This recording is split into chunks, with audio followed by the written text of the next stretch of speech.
Shalom Bapak Ibu sekalian. Shalom. Pada siang hari ini kita akan sama-sama belajar kebenaran firman Tuhan dengan judul Membangun Rasa Percaya dalam Keluarga.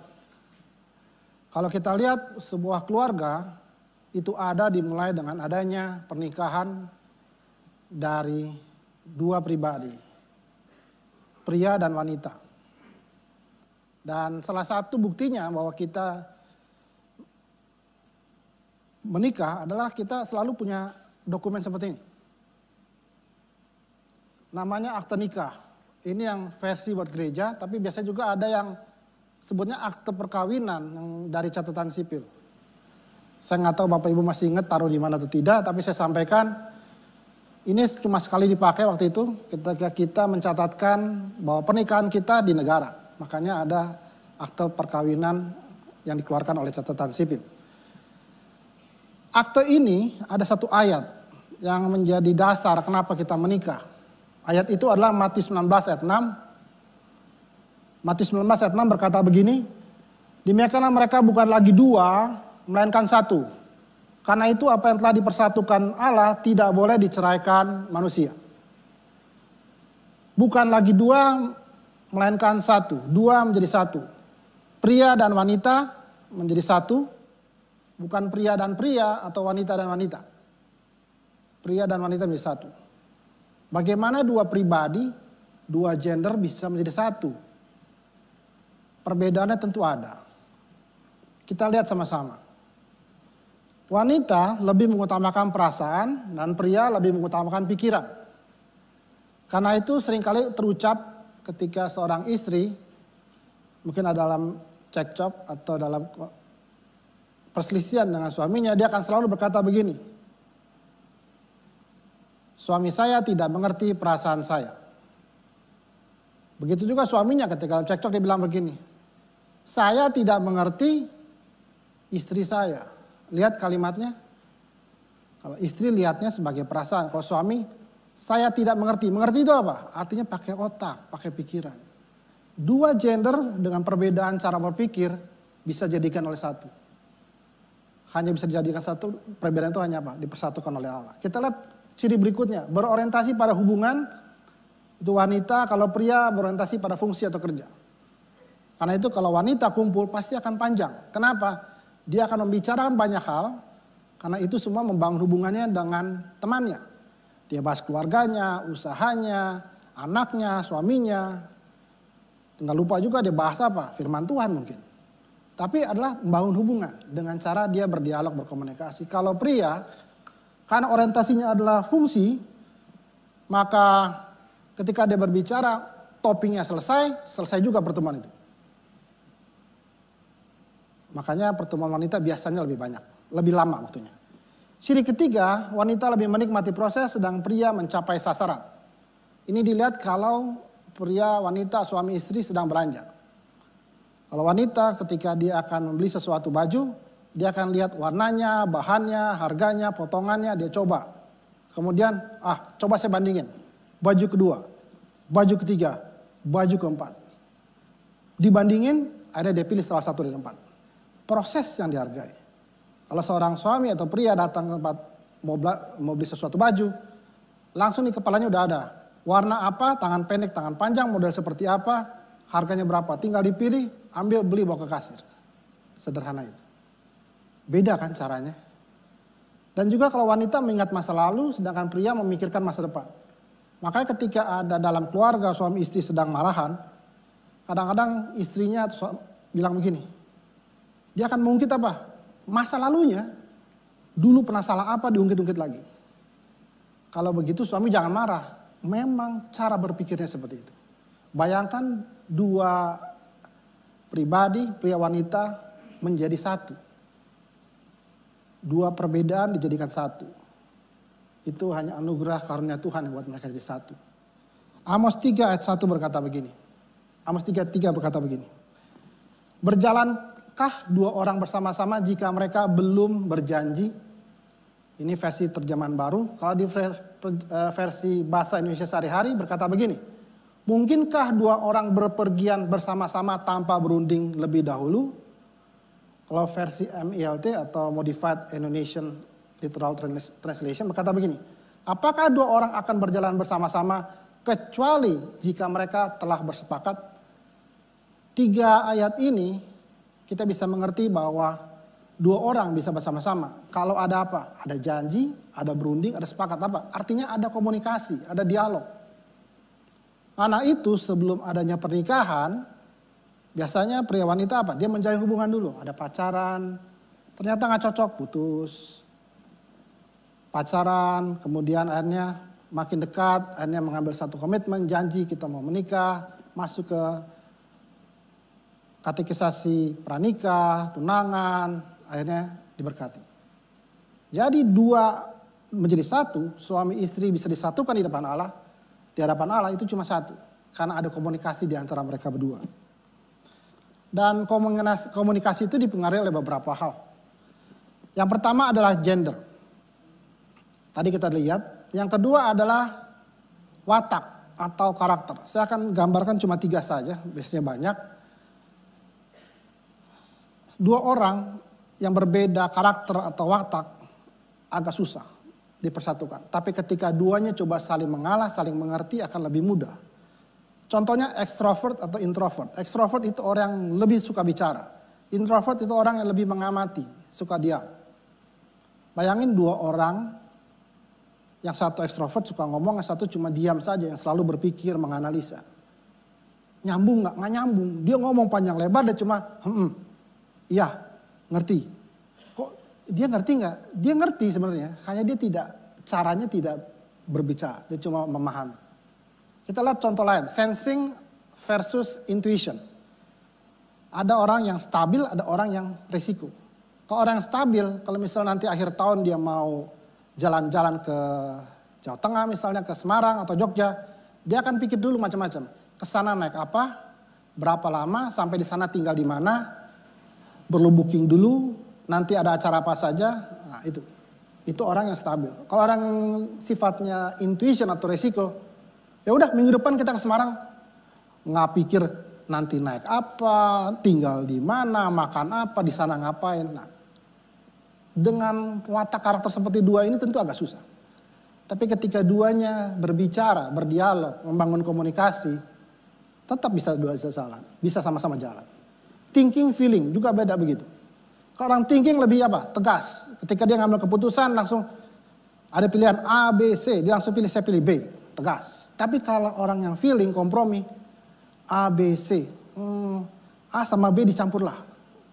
Kenapa? Dia suka menggabungkan. Istilahnya jangan terlalu seperti ini, coba digabungkan begini. Kenapa? Ada unsur kompromi. Orang yang seperti ini tentu agak susah digabungkan. Tapi karena karunia Tuhan, 2 menjadi 1, suami istri bisa disatukan. Lewat menjalin komunikasi yang baik. Yang ketiga yang mempengaruhi komunikasi adalah dosa. Kita lihat di Kejadian 3:8 berkata begini, ketika mereka mendengar bunyi langkah Tuhan Allah, bersembunyilah manusia dan istrinya itu terhadap Tuhan Allah. Di ayat ini Adam dan Hawa sudah jatuh dalam dosa dan Allah turun ke bumi cuma ingin apa? Ingin membangun komunikasi, ingin tanya jawab. Kalau kita punya dosa, kecenderungannya adalah menyembunyikan diri dan menghindar. Dicari Tuhan, Adam dan Hawa bersembunyi. Kenapa? Karena dia tahu dia salah. Di dalam keluarga juga seperti itu kadang-kadang. Kita tahu salah, misalnya ada barang kesayangan pasangan kita dan ternyata karena kita kurang hati-hati dan jatuh. Caranya kita umpetin saja. Kita bersihkan rapi-rapi. Kalau perlu lemarinya kita pindahin. Entar ditanya, nggak tahu. Apa? Manusia adalah punya tabiat ketika dia jatuh dalam dosa, dia buat kesalahan, dia akan menyembunyikan dan menghindar. Berikutnya adalah melempar kesalahan. Masih di sekitar situ, Kejadian 3:12 berkata begini, manusia itu menjawab, perempuan yang kau tempatkan di sisiku, dialah yang memberi dari buah pohon itu kepadaku, maka aku makan. Kalau lihat ayat berikutnya, wanitanya, Hawa ditanya, bukan saya, ular. Ciri apa? Melemparkan kesalahan, nggak mau ambil tanggung jawab. Di dalam keluarga, suami istri juga kadang-kadang begitu. Ketika ada yang salah, lempar tangan. Dia yang salah, bukan salah, kamu yang salah. Orang sana salah, anaknya salah, orang tua salah. Kalau kita mau belajar bahwa di dalam kesalahan, belajar koreksi diri, jangan selalu nyalain orang. Ciri seorang yang dewasa apa? Dia berani ambil tanggung jawab. Ada satu kalimat yang dulu waktu ketika saya ikut pelatihan komunitas pria dikatakan begini, tanggung jawab berhenti di saya. Tanggung jawab berhenti di saya. Kenapa? Karena saya kepala keluarga, karena saya seorang suami, karena saya seorang ayah. Berikutnya, cirinya dari dosa adalah mengelak dan berbohong. Ini kejadian di Kejadian 4 ayat 9. Firman Tuhan. Di mana Habel adikmu? Jawabnya Kain. Aku tidak tahu apakah aku penjaga adikku. Dari sini kelihatan. Allah berdialog dengan Kain. Allah cuma tanya, di mana Habel? Dia bilang, aku tidak tahu. Padahal yang bunuh siapa? Yang bunuh adalah Kain. Bahkan dia mengelak. Memangnya saya penjaga adik saya? Hal-hal seperti ini yang sering terjadi yang membuat komunikasi dalam suami istri, ayah, ibu dan anak seringkali berantakan. Kenapa? Karena berbohong, tidak jujur. Ketika salah mengelak bahwa itu bukan salah saya. Kita baru belajar bahwa di hari-hari ini kalau kita salah, jujur. Karena dari jujur, dari keterbukaan, kita dipercaya oleh orang tua kita, dipercaya oleh pasangan kita. Selain tadi akte nikah, ada satu dokumen lain yang selalu kita terima ketika kita mengikuti pernikahan atau pemberkatan di sini. Sebuah Alkitab. Di halaman pertamanya awal ditulis pernikahan, mempelai pria siapa, mempelai wanita siapa, pemberkatan siapa, di mana, siapa yang melayani pemberkatan. Waktu saya dulu ada almarhum Mesak, ada saksinya 2. Kalau dulu saksi saya ada almarhum Pak Gerrit Huta Barat, kemudian Pak almarhum Indra Gunawan. Itu saksi manusia. Tapi kalau Bapak Ibu, lihat di Maliaki 2 ayat 14-15. Dalam pernikahan kita, Tuhan telah menjadi saksi antara engkau dan istri masa mudamu. Kalau jadi saksi artinya apa? Dia lihat. Jadi jangan main-main dengan komitmen kita, janji nikah kita. Kenapa? Tuhan jadi saksi, Tuhan yang lihat. Maka itu kita harus memelihara keluarga yang telah dibangun. Saya bacakan secara lengkap. Maliaki 2 ayat 14-15. Dan kamu bertanya, oleh karena apa? Oleh sebab Tuhan telah menjadi saksi antara engkau dan istri masa mudamu yang kepadanya engkau telah tidak setia. Pada dialah teman sekutumu atau teman hidupmu dalam versi firman Allah yang hidup. Dan istri seperjanjian. Menjadi istri itu ada ikatan perjanjian. Bukankah Allah yang esa menjadikan mereka daging dan roh? Dan apakah yang dikehendaki kesatuan itu? Kesatuan 2 menjadi 1, pria wanita suami istri. Keturunan ilahi. Jadi jagalah dirimu, janganlah orang tidak setia terhadap istri dari masa mudanya. Sebelum saya lanjut, saya mau bahas sedikit tentang keturunan ilahi. Di dalam kehidupan kita, apakah Bapak Ibu sudah berkeluarga atau belum? Kalau sudah berkeluarga punya anak atau belum? Tapi Tuhan minta satu. Dalam kehidupan kita harus melahirkan keturunan ilahi. Keturunan ilahi itu bisa anak kita, karena itu Tuhan percayakan pada kita untuk kita didik, besarkan menjadi anak yang takut dengan Tuhan. Tapi bisa juga di luar kita. Siapa yang disebut keturunan-keturunan ilahi? Kalau Bapak Ibu terlibat di dalam pelayanan, misalnya menjadi guru sekolah minggu, misalnya menjadi pembina remaja, misalnya menjadi pengurus youth, pemuda. Itu adalah tempat-tempat di mana keturunan ilahi dihasilkan. Jadi kalau Bapak Ibu sedikit, Tuhan, saya rindu Tuhan pakai saya untuk membangkitkan keturunan-keturunan ilahi yang takut akan Tuhan. Gereja menyediakan wadahnya. Jadilah pelayanan di sekolah minggu, di remaja atau di pemuda. Kita balik. Di Maliaki 2 ayat 14-15 dikatakan di terakhirnya adalah janganlah orang tidak setia terhadap istri dari masa mudanya karena istri itu adalah istri perjanjian. Ketika kita menikah di sini, ada satu paragraf yang harus kita baca baru kemudian kita diberkati. Yaitu janji nikah.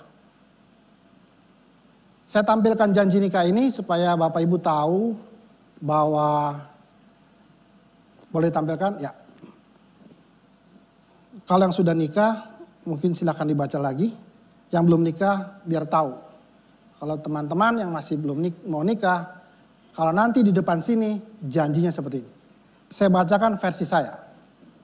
Janji nikah, saya David Michael Gerungan menerima engkau, Feni, sebagai istriku yang sah dan satu-satunya, mulai dari saat ini dan seterusnya.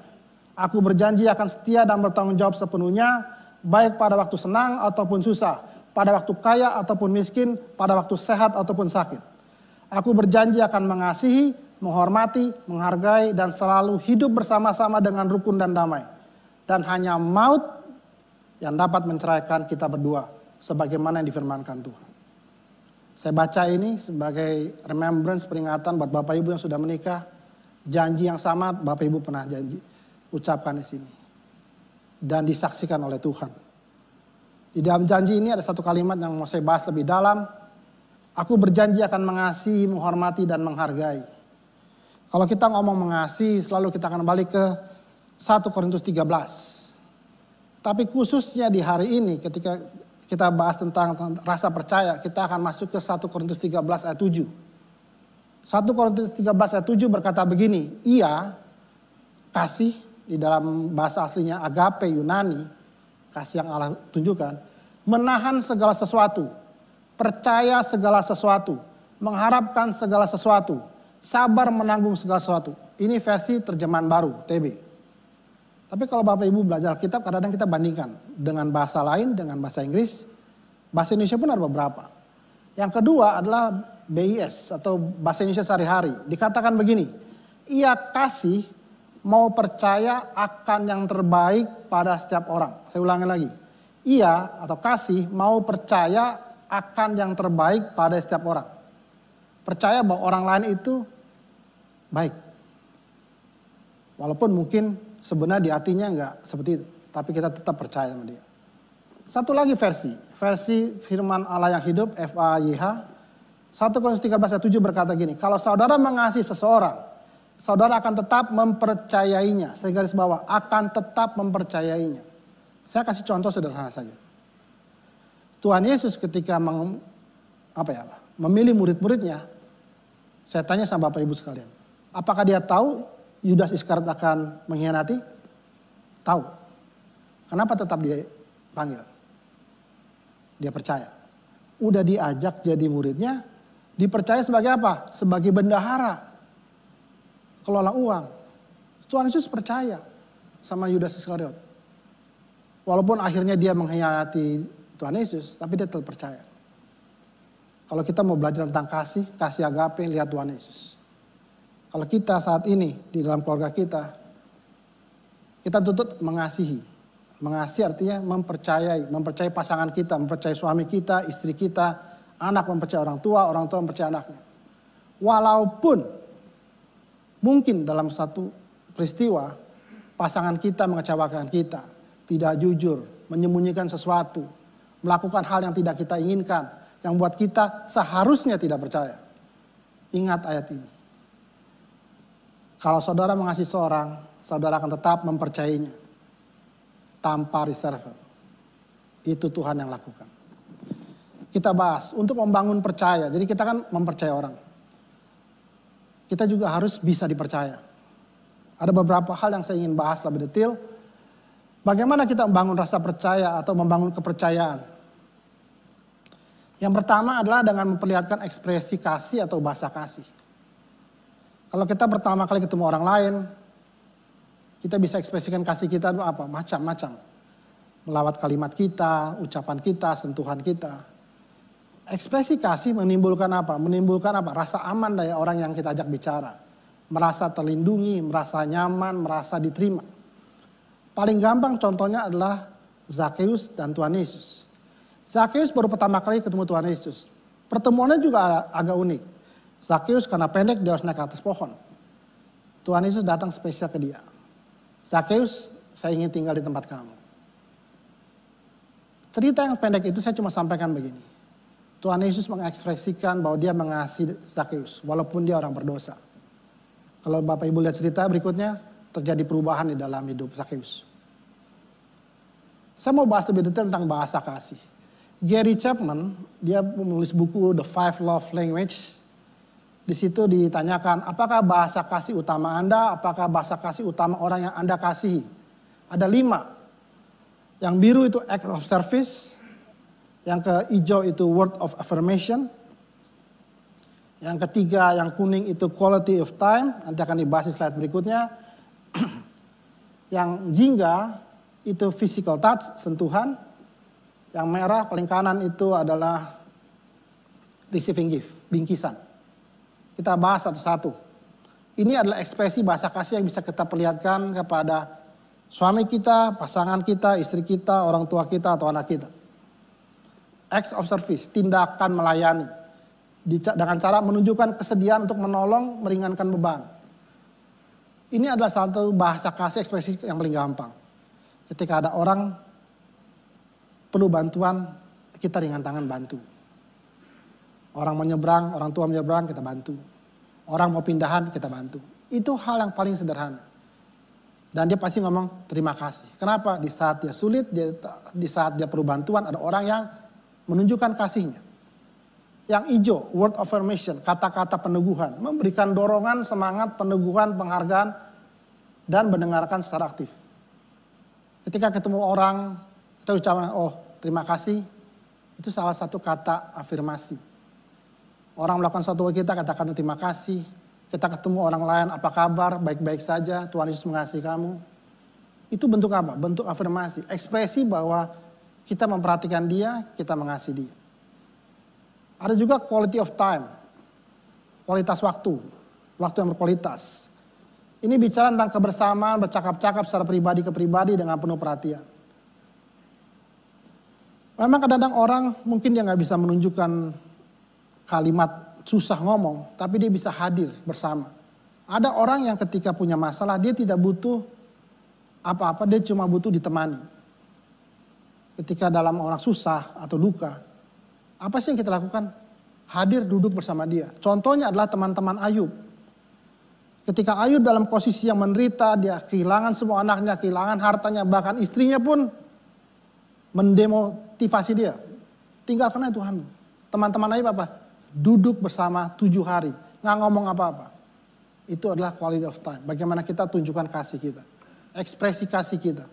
Atau physical touch yang keempat. Menggunakan bahasa tubuh, raut wajah, sentuhan untuk menunjukkan kasih. Ada orang kalau jalan, kalau dia punya bahasa kasih adalah sentuhan. Ketika kita pegang, dia rasa, oh saya aman. Anak-anak contohnya. Ketika dia jalan di tengah keramaian kita pegang, dia rasa aman. Oh ayah saya, ibu saya pegang saya, aman. Tuhan Yesus pun secara rohani memegang kita.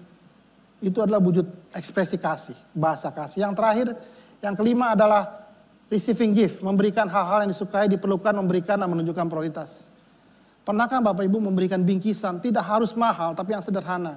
Coklat yang murah, kadang-kadang cuma kartu ucapan, atau sedikit hal yang sederhana. Tapi itu berarti, itu menunjukkan bahwa kita mengasihi, kita memperhatikan. Dalam membangun rasa percaya dan kepercayaan bukan cuma menunjukkan ekspresi kasih, kita juga harus membangun dialog, percakapan. Dengan cara nggak ngomong langsung, tapi mendengarkan apa yang dikatakan dia. Menahan diri untuk memberi penilaian atau solusi. Makanya Tuhan Yesus menciptakan kita punya 2 kuping dan 1 mulut. Tujuannya itu lebih banyak mendengar, lebih banyak menyimak, lebih banyak menerima orang lain. Lebih lambat untuk ngomong. Kita langsung lihat ayatnya saja, bagaimana kita membangun dialog yang baik.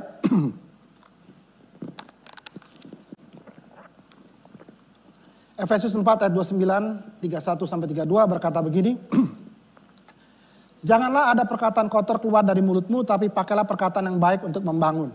Di mana perlu, supaya mereka yang mendengarnya beroleh anugerah.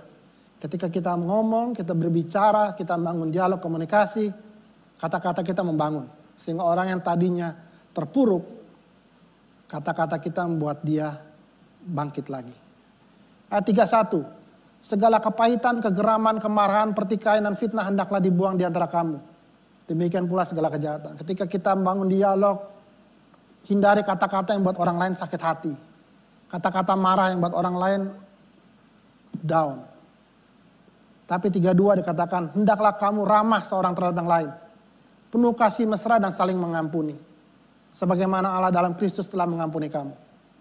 Di dalam keluarga kita mungkin seringkali banyak suami salah atau istri yang salah, orang tua bersalah kepada anaknya atau anak berbuat kesalahan. Dikatakan di sini, ramah, penuh kasih mesra, dan yang paling penting saling mengampuni. Lepaskan pengampunan. Di Alkitab berapa kali kita mengampuni orang yang salah sama kita? 70 kali 7 kali. Artinya ampuni. Kalau kadang berat sekali melihat pasangan udah mengkhianati kita, orang tua telah mengecewakan kita, tidak mempercayai kita, sederhana saja. Belajar dari firman Tuhan. Firman Tuhan katakan 70 kali 7 kali. Ampuni, lepaskan pengampunan. Karena di dalam pengampunan ada pemulihan. Kita lihat ayat berikutnya, Yakobus 1 ayat 19. Hendaklah cepat untuk mendengar, tapi lambat untuk berkata-kata dan lambat juga untuk marah. Ini adalah tips dari Alkitab bagaimana kita membangun diskusi, membangun dialog, membangun komunikasi. Jangan selalu menggunakan kata-kata marah sama orang lain. Belajar untuk menerima mereka apa adanya. Walaupun mereka mungkin berkali-kali jatuh dalam dosa, berkali-kali menyakiti hati kita. Percaya bahwa dia punya kesempatan untuk dipulihkan. Kita lihat yang ketiga, di dalam membangun rasa percaya dan kepercayaan, kita juga harus mewujudkan komitmen, terutama di dalam keluarga, suami istri. Komitmennya apa? Dapat diandalkan, dihormati, dan bertanggung jawab. Saya ulangi kalimat tadi. Tanggung jawab berhenti di saya. Kalau kita punya masalah, ambil kesempatan untuk jawab. Ambil komitmen saya bahwa istri saya ini adalah istri perjanjian, suami saya ini suami perjanjian. Saya akan hidup sama dia sebagai teman hidup. Apapun terjadi, saya tetap dukung dia. Yang keempat, yang akan kita bahas lebih dalam adalah untuk membangun rasa percaya dan kepercayaan dengan orang lain, utamakan kejujuran dan keterbukaan. Karena dari kejujuran dan keterbukaan timbullah kepercayaan dan rasa aman. Ada beberapa kasus di Alkitab, cerita Alkitab yang saya ingin bagikan, kita bahas supaya Bapak Ibu tahu bahwa bagaimana percaya itu di dalam kehidupan keluarga. Kasus kepercayaan antara pasangan dalam Alkitab tentang kejujuran dan keterbukaan. Kita lihat dulu ayatnya, Kejadian 2 ayat 25. Dikatakan mereka keduanya telanjang, manusia dan istrinya itu, tetapi mereka tidak merasa malu. Dasar ayat ini adalah bahwa suami istri ketika mereka sudah menjadi satu, tidak lagi yang dirahasiakan. Kelemahan, luka lama, pengalaman buruk, semua diungkapkan. Itu ya katanya keterbukaan, kejujuran. Walaupun kadang-kadang sakit, merasa bahwa oh kok pasangan saya seperti begini, suami saya kok seperti ini. Tapi ketika kita terbuka, akan ada jendela pemulihan. Di dalam SP selalu dikatakan apa? Keterbukaan adalah awal pemulihan. Kalau keluarga kita mau dipulihkan, belajar terbuka, belajar untuk jujur. Walaupun efeknya kadang-kadang harus ada sedikit apa ya sebutnya, dingin. Kenapa? Kalau kita udah salah, kita terbuka, mungkin kita diterima, kita diampuni. Tapi ingat, setiap kesalahan ada konsekuensinya, setiap dosa ada hukumannya. Kita harus terima jalan itu. Kalau memang harus ada penghukuman karena kita melakukan kesalahan. Kita lihat langsung saja ceritanya. Ini membahas bahwa tidak percaya itu terjadi karena kurang komunikasi, karena ketidaktahuan atas keadaan atau kondisi pasangan. Cerita ini mungkin akan dibahas bulan depan, di bulan Desember, tentang Maria dan Yusuf. Saya bacakan saja, Matius 1 ayat 18, 20b sampai dan 24. Kelahiran Yesus Kristus adalah seperti berikut. Pada waktu Maria ibunya bertunangan dengan Yusuf, ternyata ia mengandung dari Roh Kudus sebelum mereka hidup sebagai suami istri. Ayat 19, karena Yusuf suaminya seorang yang tulus hati dan tidak mau mencemarkan nama istrinya di depan umum, ia bermaksud menceraikannya dengan diam-diam. 20, tetapi ketika ia mempertimbangkan maksud itu, malaikat Tuhan tampak kepadanya dalam mimpi. 24, sesudah bangun dari tidurnya, Yusuf berbuat seperti yang diperintahkan malaikat Tuhan, mengambil Maria sebagai istrinya. Di ayat awal kita lihat bahwa ternyata Maria mengandung dari Roh Kudus, walaupun dia belum hidup sebagai suami istri. Apa yang Yusuf lakukan? Lihat di ayat 19. Dia bermaksud menceraikannya dengan diam-diam. Kenapa? Wah, calon istri saya mengandung. Bukan karena saya, karena orang lain. Saya ceraikan saja. Kenapa dia ambil keputusan itu? Karena dia tidak tahu keadaan yang sebenarnya. Maria mungkin gak sanggup kasih tahu Yusuf, saya mengandung.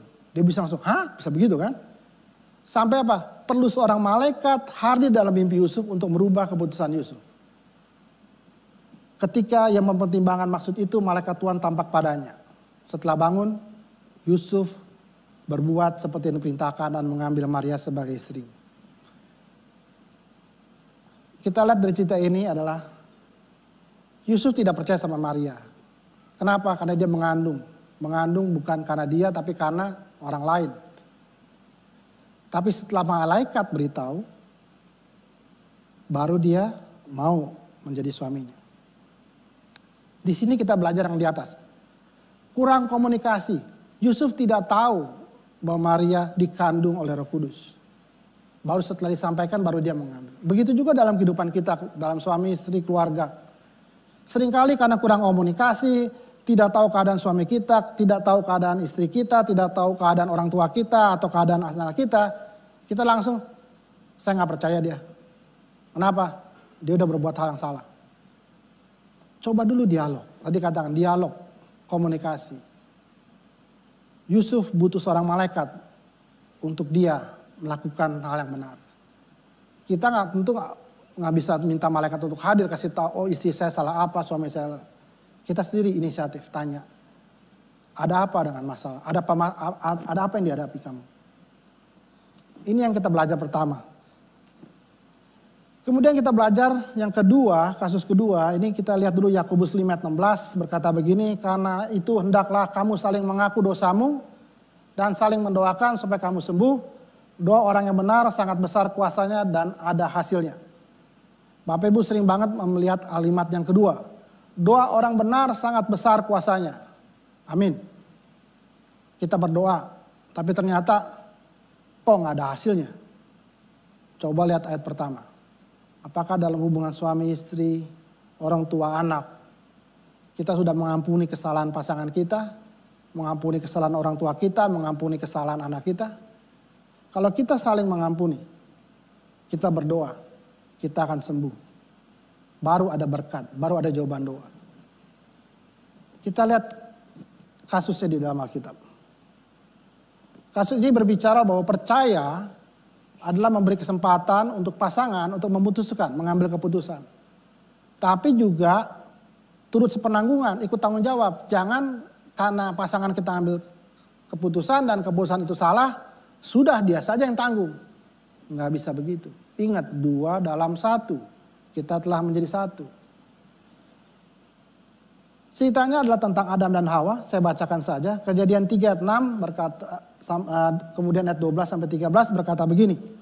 Lalu ia Hawa mengambil dari buahnya dan dimakannya dan diberikan juga kepada suaminya yang bersama-sama dengan dia dan suaminya pun memakannya. Indah kan? Adam percaya dikasih buah oleh Hawa, ada makan. Tapi sebatas apa dia percaya? Kita lihat di ayat 12. Manusia itu ada menjawab Tuhan. Perempuan yang kau tempatkan di sisiku, dialah yang memberi dari buah itu kepadaku, maka aku makan.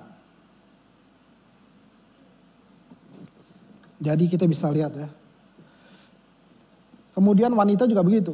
Apa yang telah kau perbuat? Jawab perempuan itu, ular yang memperdaya aku, maka aku makan. Apa? Menyalahkan yang lain. Awalnya kita lihat bahwa, wah, Adam percaya nih ketika dikasih makan.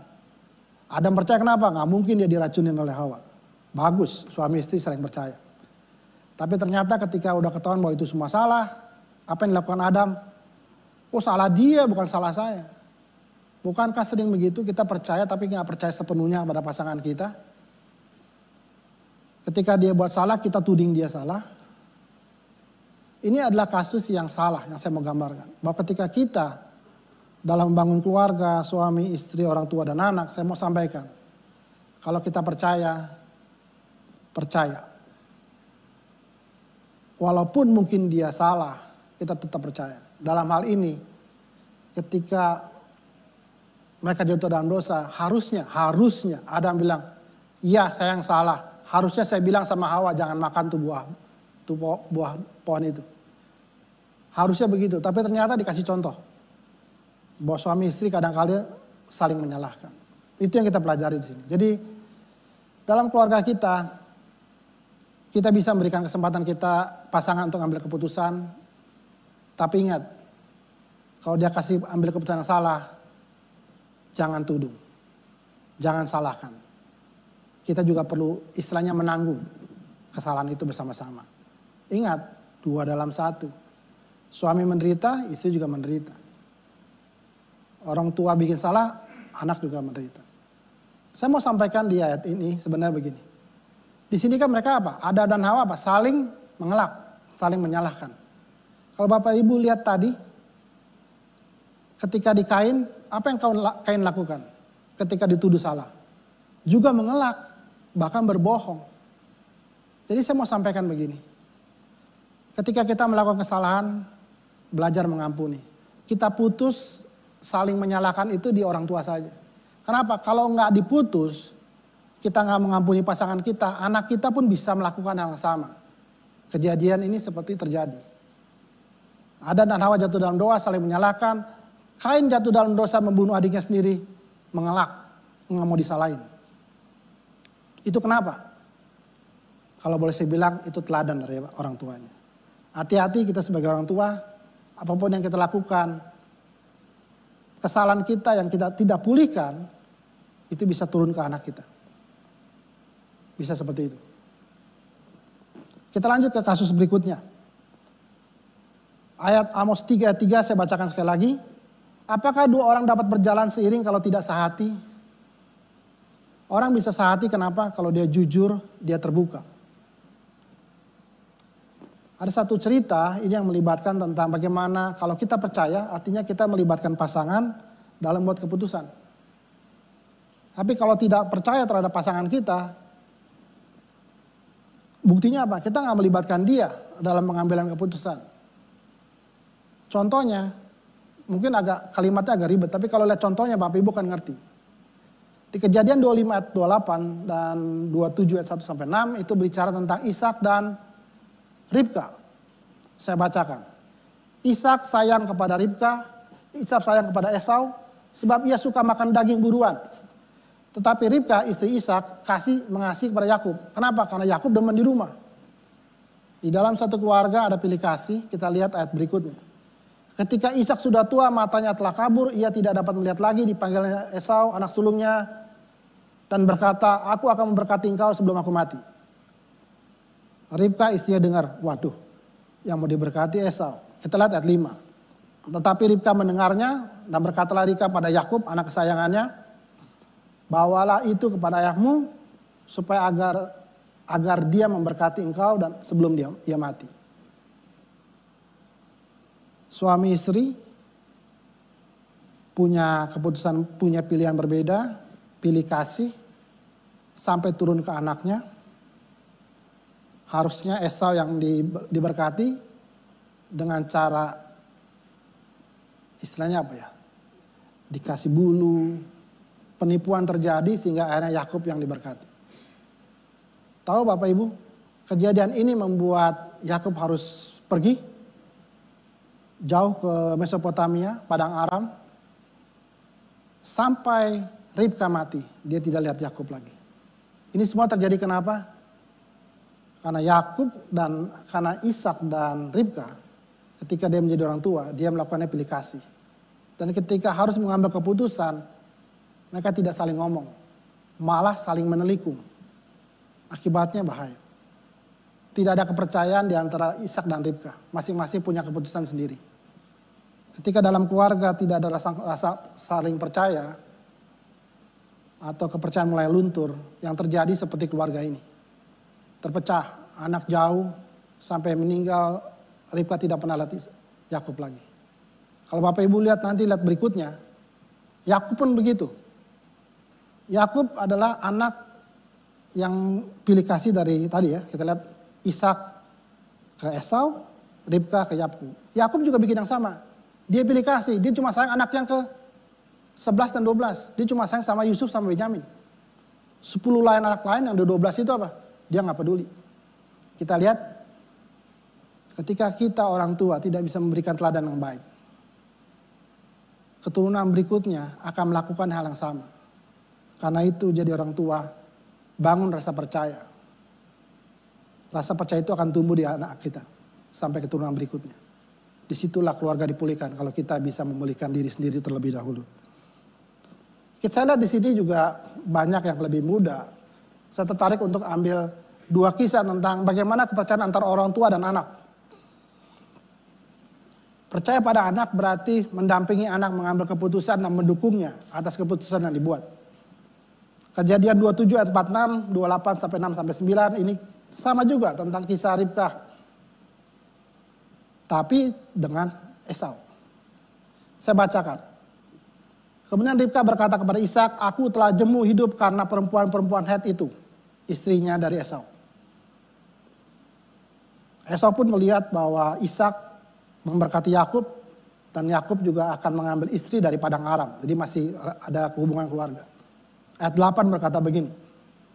Esau pun menyadari bahwa perempuan Kanaan, yaitu istri-istrinya itu tidak disukai oleh Ishak. Apalagi oleh ibunya, Ribkah. Sebab itu ia pergi kepada Ismail, omnya,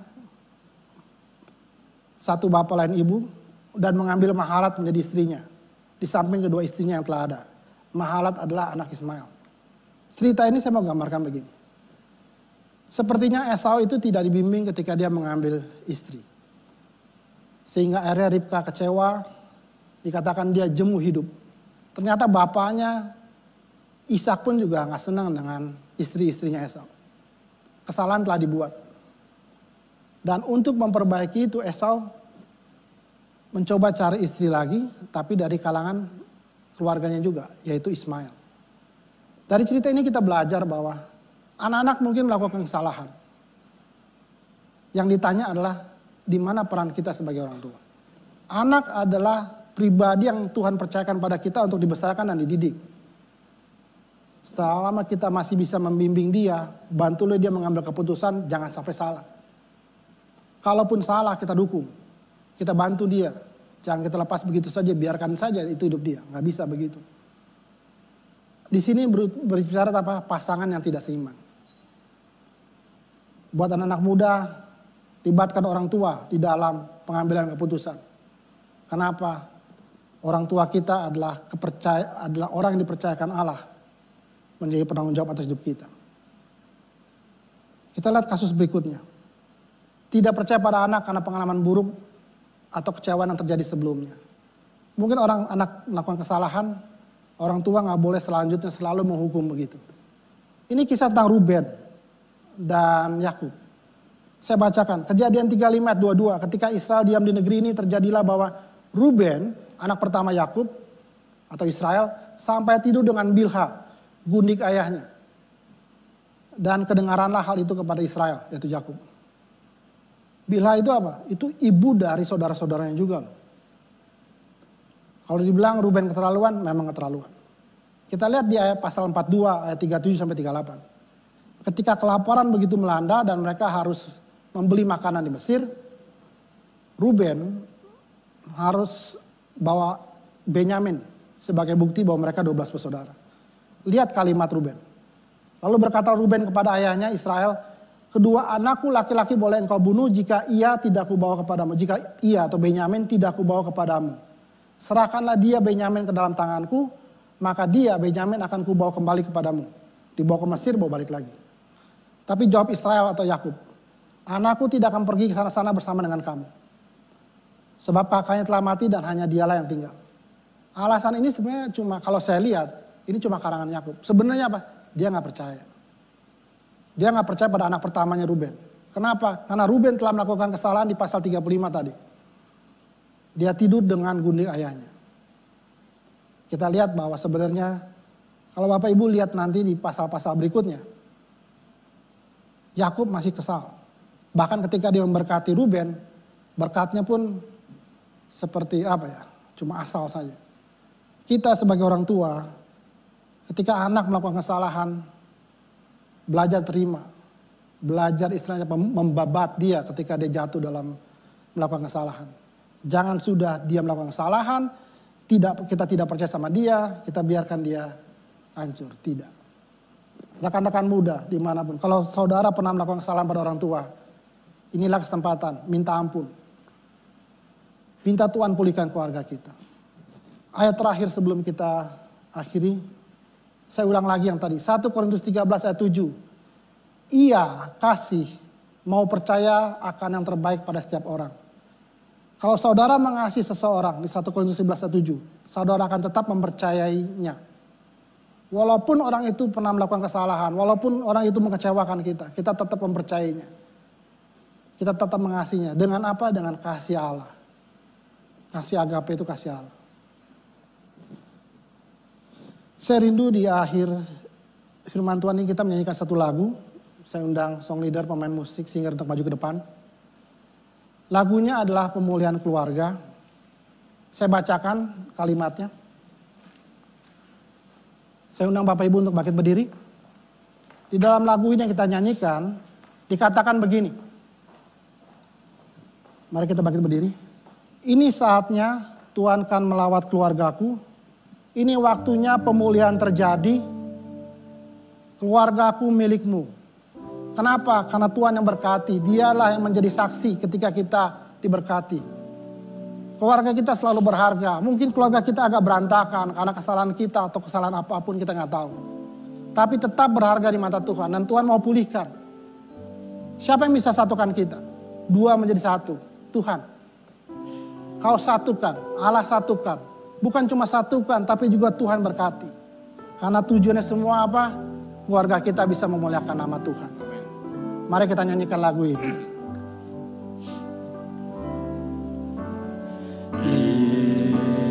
Ini saatnya Tuhan kan melawat keluargaku. Ini waktunya pemulihan terjadi. Keluargaku milikmu, selalu berharga di matamu. Kau satukan, kau berkati untuk kemuliaan-Mu. Kita nyanyikan satu kali lagi dengan iman.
Bapak, terima kasih kalau hari ini Engkau telah mengajar kami untuk membangun rasa percaya di dalam keluarga kami.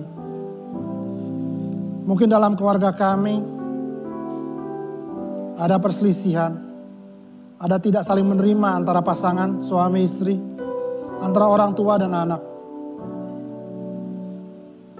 Tuhan, ketika pertama kali kami menikah, Engkau menjadi saksi, Engkau yang memberkati kami. Keluarga kami adalah milik-Mu. Dan keluarga kami berharga di mata-Mu. Walaupun mungkin banyak sekali permasalahan yang membuat keluarga kita naik turun. Hubungan suami istri, hubungan orang tua anak menjadi banyak masalah. Tapi Bapak, kami mau belajar dari-Mu.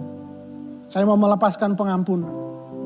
Kami mau mengampuni pasangan kami, orang tua kami, anak kami. Yang mungkin menyakiti hati kami. Karena kami tahu Tuhan, di dalam pengampunan ada pemulihan. Satukan hati kami Tuhan, di dalam keluarga kami. Jadikan keluarga kami tetap satu di hadapan-Mu. Engkau yang memulihinya, Engkau yang memulihkannya. Engkau juga yang memberkati keluarga kami. Karena kami tahu keluarga kami akan bawa kemuliaan bagi nama-Mu. Ketika keluarga kami dipulihkan. Terima kasih Tuhan untuk kebenaran firman-Mu yang Kau ajarkan pada hari ini. Hamba-Mu berhenti berbicara. Tapi Roh Kudus berbicara terus di hati setiap Bapak, Ibu, Saudara-saudara yang hadir pada siang ini. Ajar mereka, didik mereka untuk selalu mengasihi pasangannya, mengasihi anaknya, mengasihi orang tuanya. Dengan kepercayaan yang dari-Mu saja. Mungkin mereka pernah jatuh. Tapi kita akan ampuni. Kita terima pemulihan. Terima kasih Tuhan Yesus. Dalam nama Tuhan Yesus kami berdoa. Amin.